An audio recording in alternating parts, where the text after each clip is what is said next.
Well, at least we continue to see nothing but the best people be hired by this administration.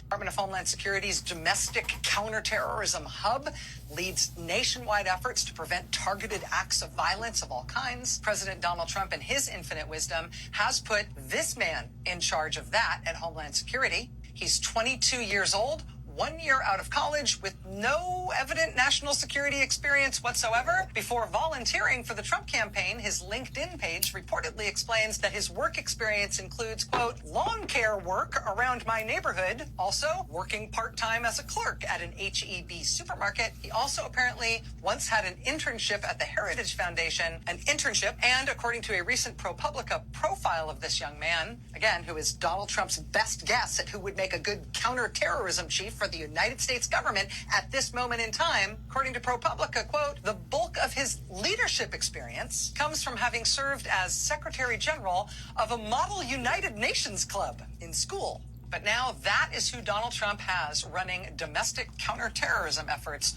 for the U.S. government. That's who's leading counterterrorism in the United States of America. A 22-year-old kid fresh out of college with no counterterrorism experience, whose resume reads that he was the security general of a mock UN club in school. He had an internship at the Heritage Foundation. He worked at H-E-B, and he did lawn work around his neighborhood.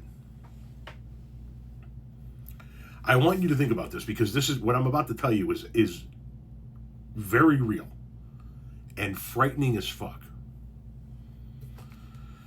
I am a 53-year-old high school dropout, former landscaper with no political or counterterrorism experience whatsoever, who's had a hip replacement and a cataract surgery and pisses 900 times a day.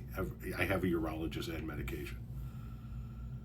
And I am more qualified to run counterterrorism operations in this country than the person who is running it. I want you to think about that. I'm a high school dropout former landscaper, and I'm more qualified for that position than that young man is. People who support Donald Trump. Listen, okay, I can understand you wanting some of the clowns that have been put into very important positions by this administration. I disagree with putting those people in those positions, like Pete Hegseth and Kash Patel. But how could you possibly defend this? How could you possibly watch this unfold and go, yeah, that's the best move we could make? A 22-year-old former lawn boy. I'm literally more experienced, and I shouldn't be anywhere near that role.